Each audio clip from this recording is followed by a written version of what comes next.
Welcome to V6 spotlight. మనిషి ఆకలి తీరనిది. కోరికలైనా సంపుకుంటాడు కానీ ఆకలిని సంపుకోలేడు. మూడు పూటలు నోట్లకు ముద్ద దిగకపోతే కడుపుల ఎల్కలు తిరుగుతాయంటారు కదా. ఎల్కల సంగతేమో గానీ కల్తీ ఫుడ్ ఐటమ్స్ తోని కడుపు ఖరాబై జిందగీ బర్బాద్ అవుతోంది. కల్తీ మాఫియా వైరస్ లెక్క విజృంభిస్తోంది.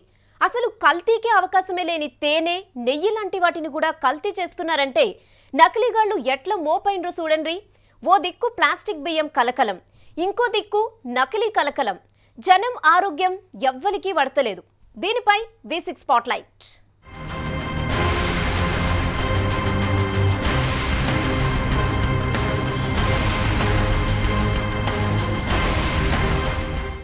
ప్లాస్టిక్ బియ్యం సోషల్ మీడియాలో వైరల్ అయింది. మెయిన్ స్ట్రీమ్ మీడియాలో దాని మీదే డిస్కషన్స్ నడుస్తున్నాయి. అన్నం ముద్దల్ని బాల్స్ లెక్క తయారు చేసి ఆడుకుంటున్నారు. 3-4 రాష్ట్రాలల్లో ప్లాస్టిక్ బియ్యం బయటపడ్డాయని వదంతులు. దాంతో జనంలో ఒక్కసారిగా టెన్షన్ మొదలైంది. అసలుకి ప్లాస్టిక్ బియ్యం ఉన్నాయా? వదంతులలో నిజమెంత? నిపుణులేమంటున్నారు? ఇందు కలదు అందు లేదన్న సందేహం వలదు. ఎందెందు వెతికినా అందందు కల్తీ కలదన్నట్టు తయారైంది ప్రజెంట్ మార్కెట్ కండిషన్. తాగే నీళ్లు, తినే తిండి, పీల్చే గాలి అన్నింటినీ కల్తీ చేస్తున్నారు కంత్రిగాళ్ళు. దీనికి తోడుగా మార్కెట్లోకి లేటెస్ట్గా బియ్యంలో ప్లాస్టిక్ బియ్యం కలిశాయంటూ పుకార్లు షికార్లు చేస్తున్నాయి. అసలు నిజంగానే బియ్యంలోకి ప్లాస్టిక్ రైస్ వచ్చిందా? పోలీసులకు అందుతున్న ఫిర్యాదులన్నింటిలోనూ వాస్తవాలున్నాయా లేవా?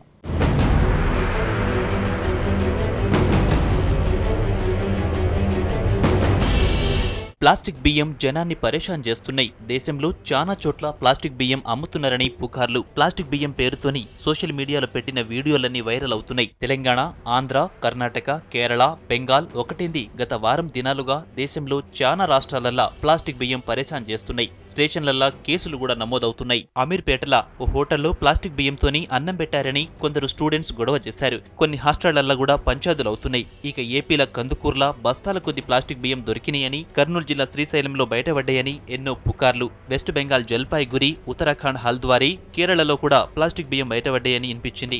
యాడజోడు అన్నం ముద్దల్ని బంతులెక్క ఎగరేసుడు తప్ప ప్లాస్టిక్ బియ్యాన్ని యాడా చూపెట్టలే. కానీ కంప్లైంట్లు మాత్రం వెల్లువెత్తుతున్నాయి. ప్లాస్టిక్ బియ్యం పుకార్లు నిజం కావంటున్నారు నిపుణులు. మామూలు మార్కెట్లో నాణ్యమైన బియ్యం 40 నుంచి 50 రూపాయల దాకా దొరుకుతున్నా అదే ప్లాస్టిక్ బియ్యం తయారు చేయాలంటే తక్కువ కిలో 100 రూపాయల కంటే ఎక్కువనే అవుతుందంటున్నారు. దానికి తోడు ప్లాస్టిక్ బియ్యం తూకం తక్కువ వస్తాయి. ఏ లెక్కన చూసినా ఫాయిదా కాదంటున్నారు. పోనీ మంచి బియ్యంలా ప్లాస్టిక్ బియ్యం గల్పుడు కూడా నష్టమేనంటున్నారు. ముఖ్యంగా నేను చెప్పేందంటే ప్లాస్టిక్ రైస్ అనేది కేవలం సోషల్ మీడియా సృష్టి అండి. అటువంటి రైస్ అనేది అసలు ఉండదు. ఫస్ట్ చిన్న ఎగ్జాంపుల్ ఏంటంటే ఇవాళ ఎటువంటి ప్లాస్టిక్ గ్రాన్యూల్స్ అయినా ఆల్మోస్ట్ 70-80 రూపాయల కంటే తక్కువ కిలోలో లో డెన్సిటీ ప్లాస్టిక్ గ్రాన్యూల్స్ కూడా 70-80 రూపాయల కంటే తక్కువ లేవు. అదే వేరే రైస్ వచ్చేసరికి మనకు ఆల్మోస్ట్ 25-30 రూపాయలు స్టార్ట్ అయ్యి 45 రూపాయలు 50 రూపాయలు హైయెస్ట్ ఎండ్లో మనకు గుడ్ క్వాలిటీ అంత రైస్ దక్కుతా ఉంది. ఈవెన్ బాస్మతి వెరైటీ తీసుకున్నా కూడా ఆల్మోస్ట్ 80-90 రూపాయల నుంచి స్టార్ట్ అయ్యి 100 రూపాయలకు బ్రాండెడ్ దక్కుతా ఉంది. కేవలం ఇదేంటంటే మన ఆహారపు అలవాట్లని మార్చేసి మొత్తం టోటల్గా మన భారత ఆర్థిక వ్యవస్థని చిన్నాభిన్నం చేసి రైతులు పంట పండే చేసి ఒక పెద్ద కుట్రదాగి ఉన్నట్టుగా నాకు అనిపిస్తూ ఉంది. కాబట్టి మన దగ్గర ప్లాస్టిక్ వచ్చే అవకాశం లేదండి. మీరు హ్యాపీగా రైస్ కొనండి, హ్యాపీగా రైస్ తినండి. ప్లాస్టిక్ రైస్, ఎగ్ లాంటి వాటిని చైనా తయారు చేసి మన దేశానికి పంపుతున్నదని ఓ ఆరోపణ. ప్లాస్టిక్ ఫుడ్ తోని భారతీయుల ఆరోగ్యాన్ని ఖరాబ్ చేయాలన్నది డ్రాగన్ కుట్రని ఓ వాదన తెరమిదికొచ్చింది. అండ్ల కూడా వాస్తవం లేదంటున్నారు నిపుణులు. అసలు ప్లాస్టిక్ బియ్యం, గుడ్లు తయారు చేసుడు సాధ్యం కాదంటున్నారు. ప్లాస్టిక్ ఫుడ్ వదంతులు కొన్ని MNC కంపెనీలు చేసిన దుష్ప్రచారం అంటున్నారు. ఇప్పుడిప్పుడే జనం పిజ్జాలు, బర్గర్లకు దూరం అవుతున్నారు. పోషక విలువలుండే ఆహారం వైపు మళ్తున్నారు. ఈ ఫేక్ న్యూస్ తోని జనాన్ని పరేషాన్ చేసి జంక్ ఫుడ్ వైపు మళ్లించే కుట్రంటున్నారు కొందరు. అది ఏదో అపోహ ఉంది ప్రజల్లో. ఒకవేళ ఎక్కడైనా ఉన్నా మేము ఇన్స్పెక్షన్ చేసి ఫుడ్ ఇన్స్పెక్టర్స్ వాళ్ళ ద్వారా మేము ఇన్స్పెక్ట్ చేసి మేము ల్యాబ్ టెస్ట్కి పంపిస్తామండి. Preventive medicine food department plus మేము జాయింట్ ఫోర్స్గా వెళ్ళి మేము తనిఖీ చేసి చెప్పగలుగుతాం. ఇంతవరకు అయితే మా దృష్టికి ఏం రాలేదండి. రీసెంట్గా స్నోప్ అనే వెబ్సైట్ ప్లాస్టిక్ రైస్ రూమర్ని కొట్టిపడేసింది. అసలు ప్లాస్టిక్ బియ్యం తయారీ చాలా ఖర్చవుతుందని, ఒకవేళ కనిపించినా గుర్తించడం చాలా ఈజీ అని కొన్ని టిప్స్ కూడా చెప్పింది.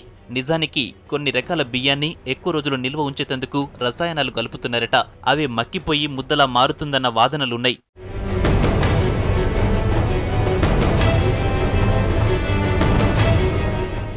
జనం కూడా బియ్యం అంటే తెల్లగా తళతళలాడాలని, అన్నం పూల్ అయ్యేటట్టు కావాలని డిమాండ్ చేస్తున్నారు. ట్రేడర్లు అట్లుండే బియ్యమే కావాలని కోరుతున్నారు. దాంతోని మిల్లర్లు ఎక్కువ పాలిషింగ్ చేసి తెల్లగా మారుస్తున్నారు. ఇది కూడా బియ్యం ఖరాబ్ గానికి ఓ కారణం అంటున్నారు. అయినా ప్లాస్టిక్ బియ్యం వండనికి ఏడొస్తది? బియ్యం కడిగినికి నీళ్లు వస్తే తేలుతాయి. ఒకవేళ వండినా అన్నం 100 డిగ్రీల సెల్సియస్లో ఉడుకుతది. ఆ మంటకు ప్లాస్టిక్ ముద్దగా మారి గిన్నెకు అతుక్కుపోతది. ఇది సింపుల్ లాజిక్ అంటున్నారు ఎక్స్పర్ట్స్. అందుకే డౌట్ వస్తే వాటర్ టెస్ట్, ఫైర్ టెస్ట్ చేస్తే చాలా వరకు అనుమానం తీరుతదంటున్నారు నిపుణులు. ఇంకా డౌట్ ఉంటే నూనెలో బాగా మరిగిచ్చి అండ్ల బియ్యం వస్తే కాగుతున్న నూనె ముద్దగా మారి గిన్నె అడుగుకు చేరుతదంటున్నారు. ఇది మొన్న మాకు ఇది ప్లాస్టిక్ బియ్యం సప్లై అయిందని కంప్లైంట్ వచ్చింది. ఆ కంప్లైంట్ వస్తే మా ఆఫీసర్లు పోయి శాంపుల్స్ స్వీకరణ చేస్తూ తీసుకొచ్చారు. ఇప్పుడు ఆ శాంపుల్కి మేము ఇక్కడ టెస్ట్ చేసాము, ఫిజికల్ అనాలిసిస్ చేసాము, దానికి కుకింగ్ టెస్ట్ కూడా చేసాము, దానికి వాటర్ ఫ్లోటింగ్ టెస్ట్ కూడా చేసాము. కానీ మాకు ఫిజికల్ అనాలిసిస్ అయితే ఇంతవరకు మాకు ఏం ఆధారాలు దొరకలే ఇది ఈజ్ ఏ ప్లాస్టిక్ రైస్ అని. సో ఇప్పుడు to confirm, to have a full proof report, మేము ఈ శాంపిల్స్ని ఇప్పుడు కెమికల్ ల్యాబ్కి మా స్టేట్ ఫుడ్ ల్యాబొరేటరీ ఉంటుంది రాచారంలో, వాళ్ళకు రెఫర్ చేస్తున్నాము. అది వస్తేనే మనకు దానికి 100% we can tell about it. చిన్న శాంపిల్స్లో మాత్రం మాకు ఏది ప్లాస్టిక్ మెటీరియల్ ఇంతవరకు మాకు we could not find any plastic material in that rice. Plastic rice rumour శుద్ధ అబద్ధం. అనవసరంగా వదంతులు నమ్మి పానిక్ కావద్దంటున్నారు నిపుణులు. బియ్యంలోనే చాలా కల్తీలున్నాయంటున్నారు. వాటి మీద అనుమానాలుంటే civil supplies, food safety and security of ఇండియాకు ఫిర్యాదు చేస్తే చర్యలు తీసుకుంటారని చెప్తున్నారు. కారం కల్తీ, పసుపు కల్తీ, ఎచ్చం మసాలాలు కల్తీ, మురుగునీళ్లతో ఫిల్టర్ వాటర్, రసాయనాలతో సోంపు, గ్లూకోజ్తో తేనె, ఇటుక పొడితోని కారం, రంపపు పొట్టుతోని పసుపు, అవి ఇవని కాదు, మనం తినే తిండి మొత్తాన్ని కల్తీ చేస్తున్నారు కేటుగాళ్లు. కెమికల్స్తో సోంపు, గ్లూకోజ్తో తేనె, లిక్విడ్తో నెయ్యి, ఇట్లా చెప్పుకుంటూ పోతే ప్రతి వస్తువులోనూ కల్తీ చేస్తూనే ఉన్నారు కంత్రిగాళ్ళు. అయితే ఈ రేంజ్లో నడుస్తున్న కల్తీ దందా వెనుక ఉన్న సూత్రధారులు ఎవరు, పాత్రధారులు ఎవరు? పట్టుకుంటూ పోతుంటే రైడ్స్ చేస్తున్నటువంటి పోలీసులకే దమ్మొస్తుందే తప్ప తయారీదారులకు మాత్రం ఎక్కడా చెక్ పడటం లేదు. దీంతో నగరంలో ఏ వస్తువు తినాలన్నా బెంబేలెత్తిపోతున్నారు సిటీ జనాలు.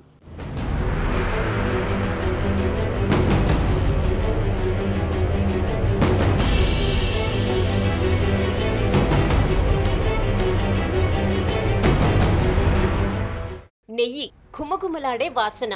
వంటకాల్లో నెయ్యి వేసుకుంటే ఆ టేస్టే వేరు. కానీ ప్యాకెట్ల రూపంలో సీసాల్లో పెట్టి అమ్ముతున్న నెయ్యి స్వచ్ఛమైందేనా అని ఎప్పుడైనా డౌట్ వచ్చిందా? వస్తే కల్తీ నెయ్యి తయారీ విధానం తెలిస్తే షాక్ అయితారు. జంతు కళెబరాలు, కొవ్వు, ఎముకల నుంచి నెయ్యిని, నూనెను తయారు చేసి అమ్ముతున్నారు కేటుగాళ్లు. రీసెంట్ గా హైదరాబాద్ మేడిపల్లిలా కల్తీ నెయ్యి తయారీ దందాను బయటపెట్టిండ్రు పోలీసులు. 4 క్వింటాళ్ల కల్తీ నెయ్యిని కనిపెట్టిండ్రు. 200 పామాయిల్ డబ్బాలు, 90 కేజీల పాల క్రీమ్ ను పట్టుకున్నారు. కల్తీ నెయ్యి తయారు చేయనీకి ఏకంగా ఓ ప్లాంటే పెట్టిండొకడు.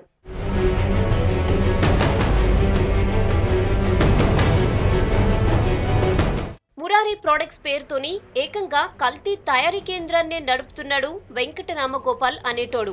4 ఏళ్ల సంధి దీన్ని నడుపుతున్నాడంట.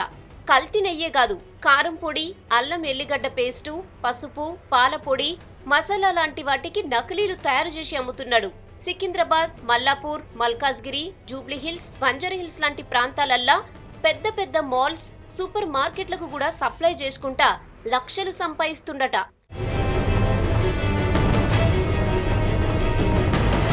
సిటీలో తయారైతున్న అల్లం వెల్లుల్లిపాయ పేస్టులా అసలు వెల్లుల్లిపాయలే లేవని తేల్చిండ్రు పోలీసులు. రంగుల తయారీకి వాడే సల్ఫ్యూరిక్ యాసిడ్, వార్నిష్, కుళ్ళిన ఆలుగడ్డలు లాంటి ఐటమ్స్ వేసి తయారు చేస్తుండట. ఇక చుడి బజార్లా కమల్ కిషోర్ అనేటోడు నకిలీ సోంపు తయారు చేస్తా పట్టుబడ్డాడు. ఆరోగ్యానికి హాని చేసే కెమికల్స్, కలర్స్ తయారీలా వాడే యాసిడ్స్ వాడి సోంపును తయారు చేస్తున్నాడంట. 30 కిలోల సోంపును సీజ్ చేసిండ్రు పోలీసులు. తేనె, హనీ పేరింటేనే నోరూర్తది. అసలు తేనెకు కల్తీ అసాధ్యమంటారు. స్వచ్ఛమైన తేనె సర్వరోగ నివారణి అంటారు. దాన్ని కూడా కల్తీ చేస్తున్నారు ఫేక్ గాళ్లు. ఈదీ బజార్ కు చెందిన మొహమ్మద్ నయీముద్దీన్ సంజీవని పేరుతోని కల్తీ తేనెను తయారు చేస్తుంటాడు. డ్రై ఫ్రూట్స్, పంచదార పాకం, గ్లూకోజ్ వాటర్, వార్నిష్ కలిపి నకిలీ తేనెను తయారు చేస్తుండట. 60 బాటిల్స్ ను సీజ్ చేసిండ్రు పోలీసులు.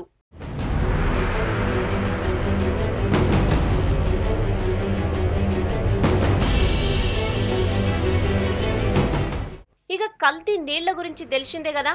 రీసెంట్ గా ఓల్డ్ సిటీలా మురుగు నీళ్లను ఫిల్టర్ చేసి మినరల్ వాటర్ బాటిల్స్ అని అమ్మేటోన్ని పట్టుకున్నారు. నిందితుడి పేరు సలాం బిన్ నసీర్ ఉల్ నక్వీబ్. మురుగు నీళ్లు, నల్లా నీళ్లు కలిపి తయారు చేస్తాడట. కెన్వి రాయల్ మినరల్ పేరుతోని మార్కెట్ల పెట్టి అమ్ముతుంటే పట్టుకున్నారు. ఈ నీళ్లు తాగితే రక్తపోటు, కీళ్ల నొప్పులు, ఒబెసిటీ లాంటి సమస్యలు వస్తాయంటున్నారు అధికారులు. తీసుకున్న పిల్లలకు గాని మన ప్రజలకు గాని అనేక రుగ్మతలకు గురవుతున్నారు. ముఖ్యంగా ఎండోక్రైనాలజీ సిస్టమ్ మీద చాలా ఎఫెక్ట్ పడుతుంది. ఈ ఆక్సిటోసిన్ ఎక్కువగా వాడిన పాలు తాగడం వల్ల ఎర్లీ పుబర్టీ, ఈ హార్మోన్లు చాలా తక్కువ వయసులోనే ఎక్కువగా రిప్రొడక్టివ్ హార్మోన్స్ ఇవన్నీ పెరిగిపోవడం, తద్వారా రుగ్మతలకు గురవడం, థైరాయిడ్ ఇవన్నీ కూడా ఎక్కువైపోయి చిన్నపిల్లలే చాలా ఫ్యాటీగా, ఒబేసిటీగా మారడం, క్యాన్సర్, అట్లాగే డైజెస్టివ్ డిజార్డర్స్, నర్వస్ డిజార్డర్స్ అంటే పెరాలసిస్ లాంటివి ఇవన్నీ రావడం జరుగుతుంది. ఇక వంటలల్లో ఘాటైన వాసన కోసం, రుచి కోసం మిరియాలు, గసగసాలు, జీలకర్ర, పసుపు, లవంగాలు, యాలకులు లాంటి సుగంధ ద్రవ్యాలు వాడుతుంటాం కదా, వాటిని కూడా కల్తీ చేస్తున్నారు డకోటాగాళ్లు. అవి నకిలీవని గుర్తించలేని పరిస్థితి. ఎండబెట్టిన బొప్పాయి ఇత్తనాలతోని మిరియాలు, జీలకర్రల సోంపును కలుపుతున్నారు. మిరియాలతో బొప్పాయి గింజలు, బ్లాక్ ఆక్సైడ్ ను కలిపి ఎండబెడతారు. పసుపుల తవుడు, టీ పొడిలో రంపపు పొట్టు, కారంల ఇటుక పొడి కలుపుతున్నారు. ఇవి తయారు చేయడానికి పెద్ద పెద్ద గోడౌన్లే ఉన్నాయంటే కల్తీ దందా ఎట్లా నడుస్తుందో చూడండి. గోధుమ రవ్వ, మైదా పిండి, జిగురు, red and black oxide, paints, ఇతర రసాయనాలు స్థానికంగా కొని కల్తీ చేస్తున్నారు. కర్ణాటక, ఉత్తరప్రదేశ్ నుండి బొప్పాయి ఇత్తనాలు, రంగులు తెప్పిస్తారు. పురుగు మందులు, కంకర మిషన్ లాంటి మెషిన్స్ వాడతారు. గసగసాలల్లా గోధుమ రవ్వ, మిరియాలల్లా బొప్పాయి గింజలు బాగా కలిసిపోయేటట్టు యంత్రాలను వాడుతారు. మంచి గిరాకీ ఉంటది కాబట్టి యాలకులు, మిరియాలు, గసగసాలు, జీలకర్రకు సంబంధించి భారీగా కల్తీ జరుగుతోంది. ఈ కల్తీతోని లాభాలు కూడా అట్లనే ఉంటాయంటున్నారు. ఈజీ మనీ కోసం అడ్డదారులు దొక్కి జనం ఆరోగ్యంతోని ఆటలాడుతున్నారు కల్తీగాళ్లు. అసలు ఈ డకోటాగాళ్ల ఫార్ములాలు చూస్తే సైన్సే సిగ్గుపడుతుందంటున్నారు. ఫుడ్ ఇన్స్పెక్టర్లు కూడా గుర్తుపట్టని రేంజ్లా కల్తీ చేస్తున్నారంటే ఎంత ముదిరిపోయినరో చూడండి.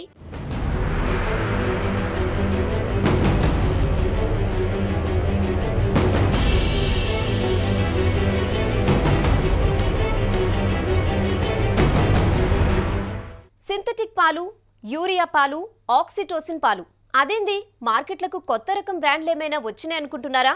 అదేం లేదు, ఇవి కల్తీ పాల ఫార్ములాలు. పాలు పౌష్టికాహారం, కానీ ఇప్పుడు అవి పాయిజన్ లెక్క మారినాయి. ప్యాకెట్ పాలైనా, లూజ్ మిల్క్ అయినా ప్యూరిటీ, క్వాలిటీకి నో గ్యారంటీ. ఏవి మంచివో ఏవి కల్తీవో అర్థం కాని డైలమాలున్నారంతా. సిటీల కల్తీ పాల ముఠాలు చాలానే ఉన్నాయి. ఇంకా చాలా రకాలుగా కల్తీ చేస్తున్నారు.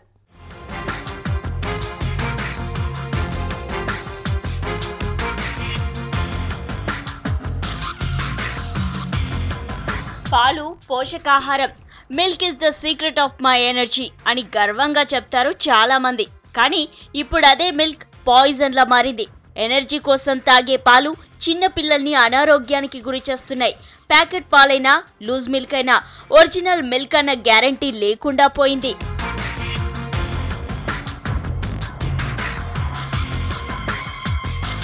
ముఖ్యంగా సిటీ శివార్లల్లా నకిలీ దందా జోరుగా నడుస్తుంది.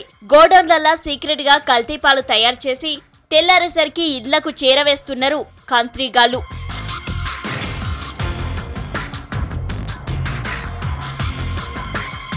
నగరంలో నకిలీ దందా ముఠాలు చెలరేగుతున్నా పట్టించుకునే యంత్రాంగం కరువైంది. అప్పుడప్పుడు ఎప్పుడో ఓసారి చేసే దాడులతోని జనం ఉలిక్కి పడుతున్నారు. మళ్ళా ఎప్పట్లాగానే కల్తీ పాలను దాగుతున్నారు.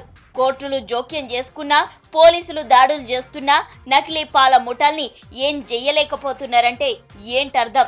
కొన్ని శక్తులు వాళ్ళకు సపోర్ట్ చేస్తున్నాయనే కదా.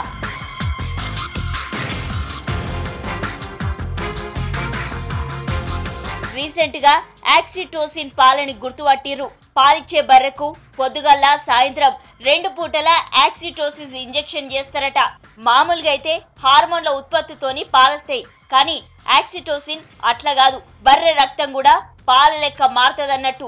యాక్సిటోసిన్ ఇంజెక్షన్ చేస్తే 3 రెట్లు ఎక్కువ పాలిస్తాయట బర్రెలు. అయితే గేదె లైఫ్ టైం తక్కువ అవుతుంది, తొందరగా వట్టిపోతుందన్నట్టు. ఈ ప్రతి డైరీ ఫామ్లో కూడా అధిక మొత్తంలో ఈ ఆక్సిటోసిన్ ఇంజెక్షన్లు ఇచ్చి దాన్ని ఇవ్వాల్సిన మోతాదు కన్నా ఎక్కువ పాలని వాళ్ళు రాబడుతున్నారు.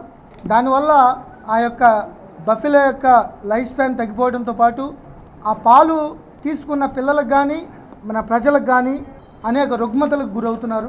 ముఖ్యంగా ఎండోక్రైనాలజీ సిస్టమ్ మీద చాలా ఎఫెక్ట్ పడుతుంది. ఆక్సిటోసిన్ ఎక్కువగా వాడిన పాలు తాగడం వల్ల థైరాయిడ్ ఇవన్నీ కూడా ఎక్కువైపోయి చిన్నపిల్లలే చాలా ఫ్యాటీగా ఒబేసిటీగా మారడం.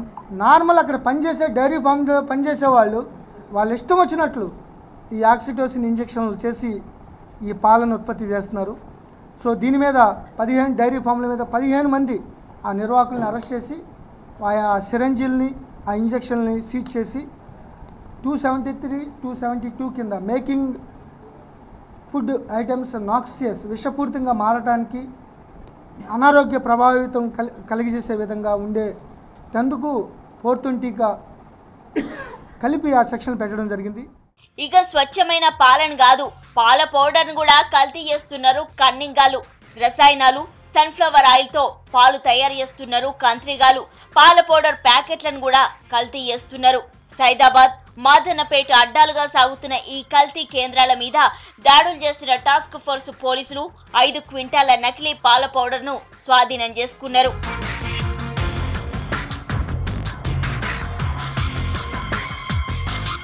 ఇవే కాదు, యూరియా కూడా కలుపుతారు. నురుగ కోసం సర్ఫు, నిమ్ముప్పు, sodium carbonate, ammonium sulphate, formalin లాంటి ఎన్నో రకాల రసాయనాలను కలిపి రకరకాల ప్రయోగాలు చేసి వాటిని ప్యాకెట్లలో నింపి జనానికి అంటగడుతున్నారు. అవే పోషకాహారమని గుడ్డిగా తాగేస్తున్నారు జనం.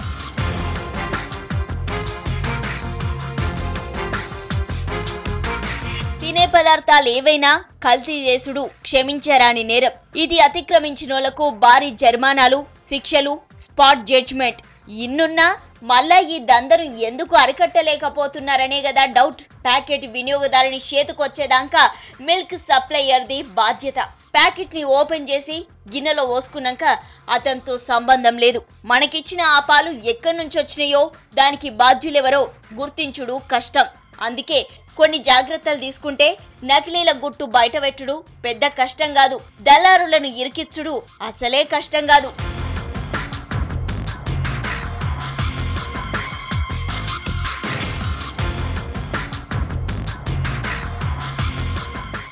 బాదం milk, told milk, glucose milk ఇవన్నీ మార్కెట్లో దొరికే డిఫరెంట్ మిల్క్ వెరైటీస్. కానీ దీనికి భిన్నంగా సింథటిక్ మిల్క్, యూరియా మిల్క్ అంటూ కొత్త ప్రోడక్ట్లను తయారు చేసి ఆక్సిటోజన్ లాంటి ఇంజెక్షన్స్ ఇచ్చి అత్యధిక మిల్క్ను ప్రొడ్యూస్ చేయడం కోసం అడ్డదారులు తొక్కుతున్నారు నకిలీగాళ్ళు. దీంతో కల్తీ పాలు ఎక్కువై మార్కెట్లో చాలామంది చిన్నారులు రోగాల బారిన పడుతున్నారని రికార్డులు చెప్తున్నాయి.